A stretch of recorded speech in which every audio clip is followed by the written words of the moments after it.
안녕하세요, 드림캐쳐입니다. 악몽을 잡아주는 꿈의 요정들, 컨셉부터 이미 신비로움 그 자체인 드림캐쳐는 몽환적인 컨셉을 가진 여러 걸그룹들 중에서도 독보적인 색깔과 매력을 갖춘 그룹으로 유명하죠. 하지만 처음에는 이미지가 많이 달랐는데요. 먼저 2014년 9월 드림캐쳐가 태어나기 훨씬 전 드림캐쳐의 전신이라 할 수 있는 그룹 밍스가 아이돌계에 등장했습니다. 저희 몰라가지고. 안녕하세요, 말간양이 믹스입니다. 리더 지유를 필두로 수아, 시연, 유현, 다미 이렇게 5명으로 구성되어 있었던 밍스는 상큼발랄 말괄량이 컨셉으로 열심히 활동하며 2장의 미니 앨범을 내놓았지만 대중들은 미지근한 반응을 보일 뿐이었는데요. 하지만 소속사는 밍스를 해체하는 대신 2명의 새 멤버 다영과 한동을 영입하였고, 그렇게 탄생된 7인조 걸그룹 드림캐쳐는 심상치 않은 분위기의 티저 사진으로 세상의 모습을 드러냈습니다. 밍스 때와는 느낌이 완전히 다르죠. 어떻게 드림캐쳐는 악몽을 컨셉화할 생각을 해냈을까요? 최근 가요계에서 걸그룹으로 살아남기가 힘들잖아요. 만약에 밝은 곡으로 나왔다면 현재 걸그룹과는 많은 차이가 있을 거라고 생각하지 않아요. 그래서 조금 더 재미를 주기 위해 저희가 악몽이라는 컨셉을 선택하게 되었습니다. 악몽이 가질 수 있는 그런 장난 같은? 나는 뭐 평범하게 꿈을 꾸게 하지 않을 거야. 악몽을 시작으로 다양한 꿈을 꿀 것이라는 포부와 함께 데뷔를 알린 드림캐쳐는 2017년 1월 13일 뮤직뱅크에서 첫 싱글 앨범 악몽의 타이틀곡 Chase Me로 데뷔 무대를 가졌는데요. 아이돌계에서 굉장히 보기 힘든 녹 사운드를 기반으로 한 스피드 메탈 장르의 악몽 이미지를 표현한 가사로 이루어진 이 곡은 보이그룹 안무에 버금갈 정도의 고난도 안무로도 많은 주목을 받았습니다.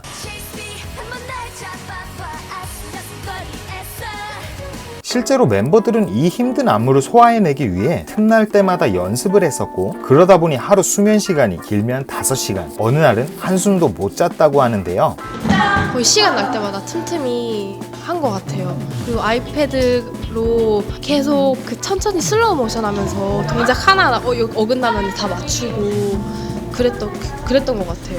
이렇게까지 열심히 준비한 걸 보면 그동안 얼마나 간절히 무대를 기다려왔는지 알 수 있을 것 같습니다. 뮤직비디오 역시 상당히 파격적인 내용으로 구성되어 있어 대중들에게 신선한 충격을 줬는데요. 멤버 7명이 남자 주인공을 악몽으로 괴롭히다가 결국엔 주인공을 미쳐버리게 만드는 아주 매니악적인 연출로 드림캐쳐만의 악몽 컨셉을 제대로 보여주었어요. 가요계에서 보기 드문 장르의 노래와 컨셉으로 2개월여간에 바쁘게 활동하며 대중들에게 강렬한 인상을 남긴 드림캐쳐는 긴 공백 없이 곧바로 2번째 싱글 앨범 타이틀곡 굿나잇으로 컴백해 Chase Me에서의 내용을 이어갔습니다.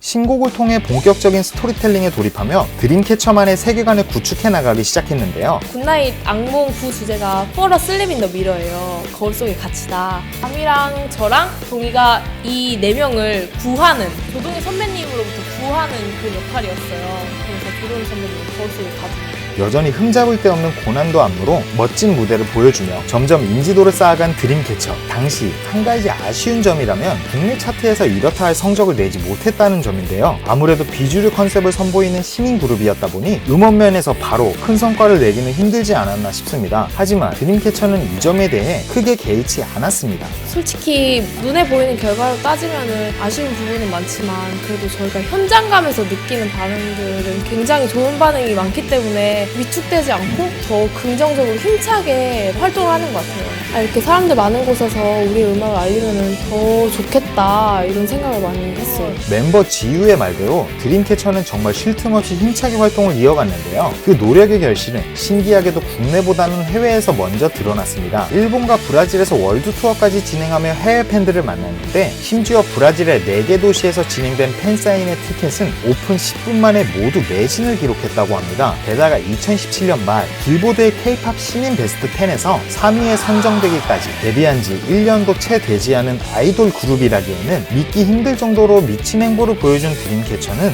2018년부터는 유럽, 아시아, 북미, 남미 등 더욱 다양한 국가에 본격적으로 이름을 알리며 미주, 유럽, 라틴 아메리카 등에서 월드 투어도 진행하는 등 다양한 해외 스케줄을 소화했는데요. 사실 이쯤 되면 좀 궁금해지는 게 있습니다. 드림캐쳐는 왜 유독 해외에서 폭발적인 반응을 얻게 되었을까요? 여러 가지 해석이 가능하겠지만 가장 유력한 성공 요인은 아무래도 독특한 컨셉과 스토리텔링, 기존 걸그룹에서 보기 힘들었던 파워풀한 안무, 그리고 데뷔 초부터 아이돌 음악과 메탈락의 적절한 조화를 일관성 있게 파고들어 드림캐쳐만의 사운드를 확립했다는 점 등을 들 수 있을 것 같습니다. 저희가 맨 처음에 데뷔했을 때는 약간 걸그룹이 락 장르를 섞어서 한다 그러면은 약간 살짝 이렇게 고개를 갸우뚱하게 만드는 그런 게 있어요. 근데 이제는 딱 나오면 이제 약간 락 장르 섞인 노래가 나오면 이거 득해 같다 이렇게 되는 게 점점 신기해지고 이제 저희만의 색깔을 확 이렇게 구축한 것 같아서 정말 열심히 하고 있다, 우리 잘하고 있다라는 생각이 듭니다. 멤버들의 팀워크와 보컬 실력도 빼놓을 수 없는데요. 세밀하게 쪼개져 있는 고난도 안무를 서로 부딪히지 않고 매끄럽게 소화해내는 와중에도 보컬에는 흔들림이 없을 정도로 엄청난 라이브 실력을 갖추고 있습니다. 또 각 멤버들의 보컬 스타일에도 차이가 있다 보니 함께 아름다운 조화를 이루어내는데요. 드림캐쳐 보컬의 주축을 담당하는 시연,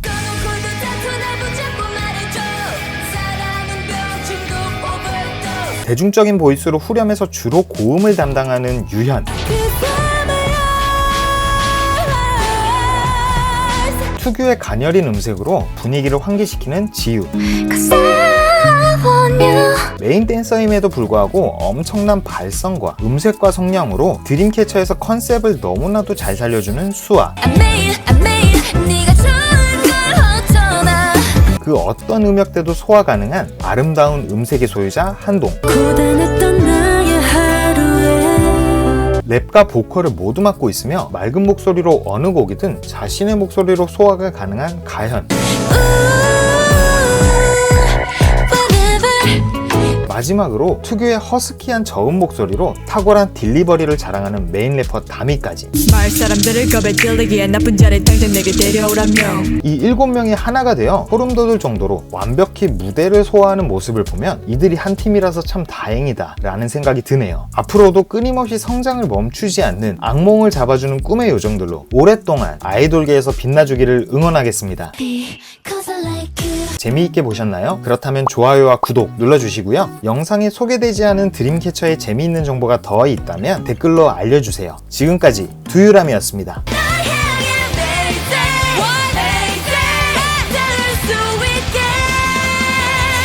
저희는 지금까지 드림캐쳐였습니다. 감사합니다. 바이바이.